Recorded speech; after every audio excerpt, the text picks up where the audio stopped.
இன்றைய தினம் சிறகடிக்க மாசி சீரியலில் மொத்த காரில் இருந்து காணாமல் போன பெண் நேராக மனோஜின் ஸ்டோர் ரூமுக்கு செல்கிறார். அங்கு பொருட்களை ஒவ்வொன்றாக பார்த்து தனக்கு 4 பிரிட்ஜும் 10 டிவியும் வேண்டும் என ஆர்டர் போடுகிறார்.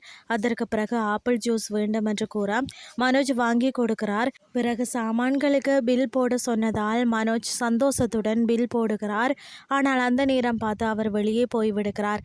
அதற்கு பிறகு சந்தோஷியும் ஜீவாவும் அவரை தேடி செல்கிறார்கள். ஆனால் அவர் சிக்கவில்லை.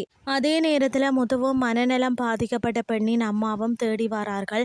அப்போது அவரை கண்டுபிடித்து சமாளித்து மீண்டும் அழைத்து சென்று விடுகிறார்கள். இதை தொடர்ந்துதான் மனோஜின் ஸ்டோர் ரூமுக்கு வந்த ரோகிணி விஜயா தன்னிடம் மன்னிப்பு கேட்க வேண்டும் என்று பேசுகிறார். அத்துடன் அங்கு இருந்த கஸ்டமர்கள் முன்பு மனோஜை கண்டபடி திட்டுகிறார். எனினும் மனோஜ் அம்மாவுக்காக நான் மன்னிப்பு கேட்கிறேன் என்று சமாளிக்கிறார்.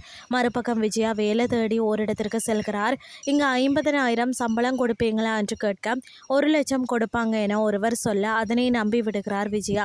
ஆனால் அங்கு தன்னை இன்டர்வியூ எடுக்க மீனா வந்ததை பார்த்து அதிர்ச்சி அடைகிறார். மேலும் இது உங்களுக்கு செட் ஆகாது என்று சொல்ல உனக்கு பொறாமை என்று திட்டுகிறார். ஆனாலும் சங்கத்தின் உறுப்பினர்களின் குழந்தைகளுக்கு இலவசமாக டான்ஸ் சொல்லிக் கொடுப்பது இங்கு சம்பளம் கிடையாது, டீ பிஸ்கெட் தான் என கூற விஜயா அங்கிருந்து கிளம்பி செல்கிறார்.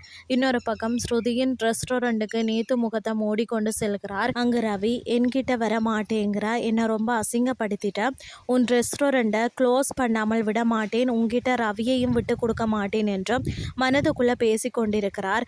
அந்த நேரத்தில் ரவி அங்கு வந்து ஸ்ருதிக்கு அன்புடன் உணவு ஊட்டுவதை பார்த்து இன்னும் பொறாமைப்படுகிறார். இதுதான் இன்றைய நாளுக்கான எபிசோட்.